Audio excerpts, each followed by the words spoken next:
Oh, it's not been a good week for the Italian sides in the Champions League. We know Napoli are already out, and then when it comes to the first leg playoff ties, Juventus, Inter and Atalanta all lost their games. Bodo Glimt with that big result in against Inter, and then of course that's a Juve good as well. comment there. Bodo shaming. Bodo shaming, and Juve beaten 5-2 by Galatasaray. We want to hear once again from Jurgen Klinsmann with his take on it. I already spoke to some friends in Milano. This is an earthquake for Italian football. Bodo Glimt, they are still in off-season. They haven't even started their season yet in Norway. The body language of the Inter players, that they were confronted with this high energy from Bodo Glimt, they didn't know what to do. And this is a disaster. It's a disaster for a club like Inter Milan in the knockout phase of the Champions League. If you want to win a game, you got to go and risk something, and you got to go and get the 3 points. For the Italians, tying the game, ending up with 1 point, is always still accepted. The top teams in Italy, we have to approach it like the rest of the world and say, we're going to go for 3 points. We want to win the game, and not basically just play for not losing the game. Tonight, this is a real tragedy for Italian football, as it was last night with Juventus at Galatasaray. I mean, this is unacceptable for Italians, conceding 5 goals in Turkey and 3 in Norway. They're getting real nightmares with the Norwegian, the Italians, because Norway kicked out, obviously, the Italian national team from qualifying directly to the World Cup. Italy has to go to the qualifiers at the end of March. And now comes Bodo Glimt and sends them home with a 3-1 package. I mean, they have nightmares about Norway. And Pablo Di Canio has added some fuel to the fire and hit out at the Serie A team, saying our perception of Italian football is that we are phenomenal. Yet, Napoli play away at PSV and concede 6 goals. Inter conceded 5 goals in the Champions League final against PSG, but it could have been 10. There's a narration according to which Italian players could play for Manchester City. Who? Italian players have not been signed across Europe for 15 years, which means they are not considered up to the task. Slight fact check there, in that Donnarumma is the starting goalkeeper for Manchester City, and that's a big and important position. Right. It's an Italian player. But I think we get the message, though. and I think the big picture is that, and it's something that we have discussed in the show many times, is that for those of us that can remember the 90s and the 80s, I know people nowadays think of the 80s and the 90s as wow, a completely whole other universe. But yeah, there were the 80s and there were the 90s, and Italy and Italian football in particular was the top of the top, the best of the best. If you were among the best players in the world, that's where you wanted to go and play. And so to then see this contrast and this fall from grace, that it has been happening over time. We've seen it happening. We see how the trajectory of other leagues is going in a different direction, and Serie A haven't been able to keep up, haven't been able to keep up with infrastructure, haven't been able to keep up in terms of how they present their product, haven't been able to keep up in terms of how they develop their own players, how they nurture the Italian player. In all honesty, if you are to pick out an Italian player out there in the world that say, that guy, if we're putting an all-11 from all over the world, is there an Italian player in that team? Where there used to be 2, 3, 4, it's not the case now. And I'm not even talking about, I'm not even leaving this to the elite teams and the best players. I think there is a very clear drop-off as to what Italian football used to be and what they are now, and they have been the last ones to recognize it. Some, I think, in some regards, because of their own arrogance in believing, we're on top of the world. Nothing's happening. We don't want to see the truth. we don't want to see the truth around us. And the house is burning down. It's like, no, it's not on fire. It's all right. We're good. We got this. The rest of the world has taken off. Italy has stayed at a level in which now they're taking a step back, and now it's too far to catch up. And that's why we see the things that we see with the national team. That's why we see the things that we see with the club teams. And that's why Pablo Di Canio comes out and says what he says, because he's seeing the house on fire. Frank? Yeah, I cannot more agree with Ali than everything he said, and that's crazy because I played against Italian teams and I played with Italian players and I saw them, and the Italian league, the culture was amazing. Where on top of, as Ali said, you had fantastic Italian players. Everybody was going there. Jurgen Klinsmann, Lothar Matthaus, all the Dutch, Rijkaard, Van Basten, Gullit, and all the French, Desailly, Zidane, Deschamps, Trezeguet, Thuram, Bogossian. That was insane. This league was insanely the best in the world. And suddenly, after the 90s, in 2000, 2001, it dropped like crazy. Everybody left to Spain or England, like Zola, Vialli, Di Matteo, for example, Italian players, but also Zidane, Deschamps going to Spain, so many others doing that. And the drop-off was crazy that nowadays, for me, it's only the fifth league in the world or in Europe, and it goes beyond the Ligue 1 for me. Because in the Ligue 1, you have players, French players, that everybody in the world still want.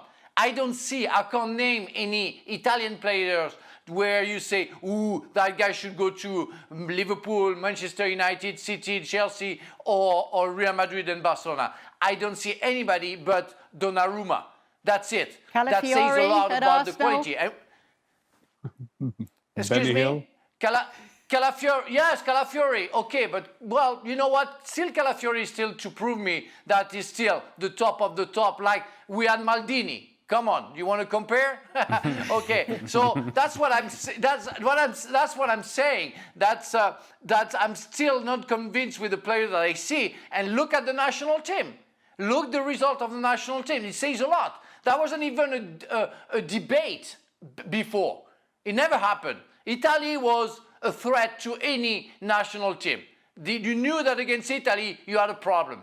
You don't have a problem anymore. So they have to look at themselves and correct the way they are thinking the football, because they drop like crazy. Jan, let me come to you, because in Inter's defence, of the teams that we're seeing here, they're probably the most likely to turn things around with the attack that they've got, because Bodo Glimt has been a hellish ground for a number of big teams already. We've seen that.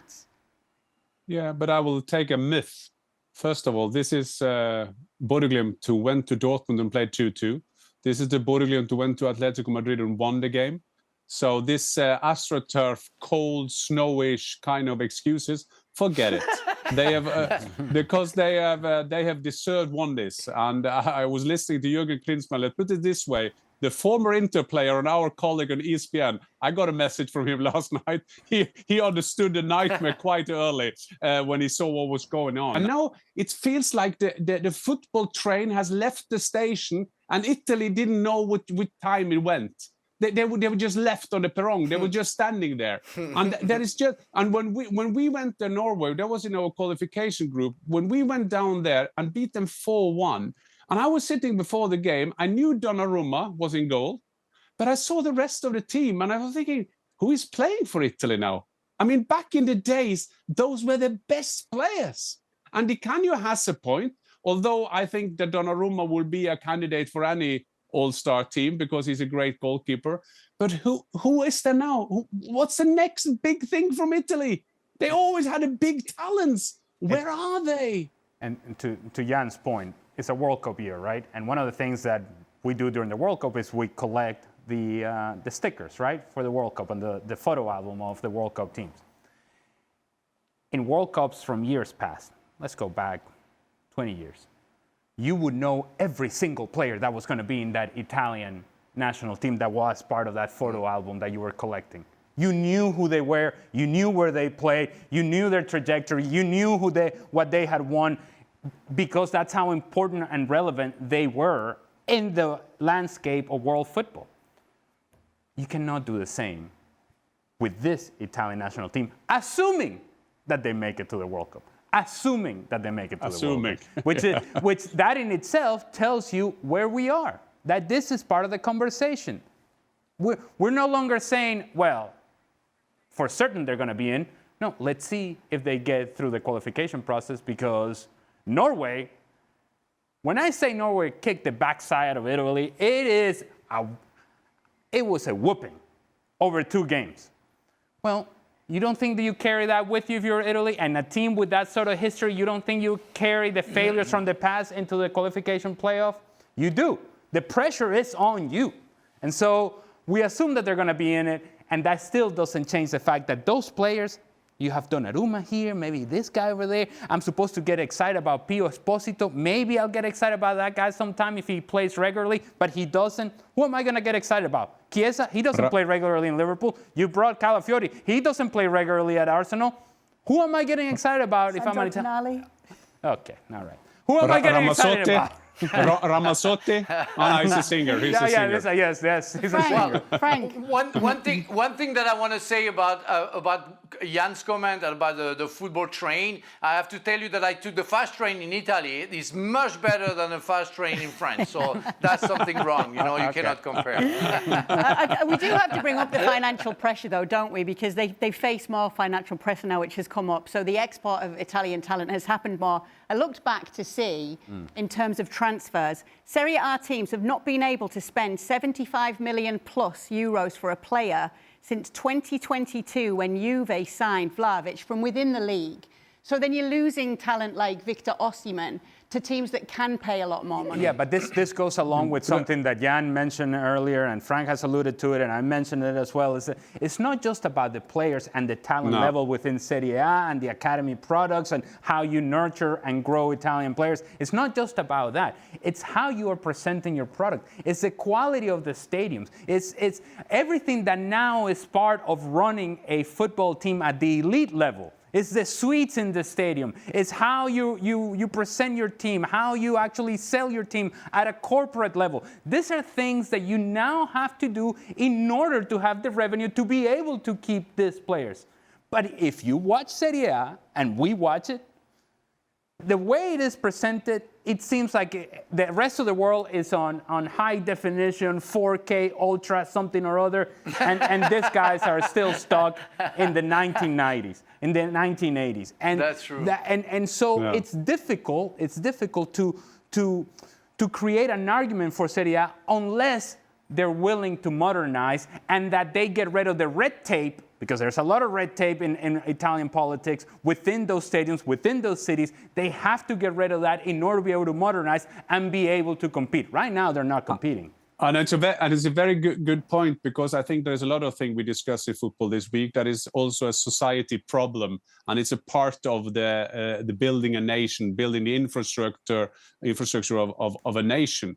And look at what Germany has managed to do when they had the World Cup. Now they will get it again. They will renovate their stadium. If you go to any club the club I know best in Germany is, of course, my Eintracht Frankfurt. Eintracht Frankfurt is run fantastically. There is B2B project. They have the big sponsors. When I was there last time, they just made a 10 years deal with Deutsche Bank. I mean, that's the companies that want to associate with the football club.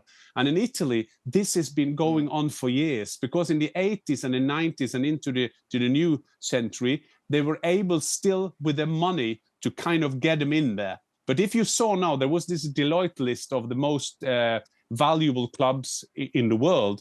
And then you have your likes of Sunderland there. You have West Ham. You have all these clubs. But the Italians, they getting longer and longer down on the list because there is no infrastructure. Look at the stadium. I mean, Juventus got a great stadium. They got a stage. They got a platform they can present football on. But if you want to compare with the Premier League, you have to compare with the stadiums, the infrastructure, the way you commercialize football. And that hasn't happened in England, in Italy. And this is the consequence.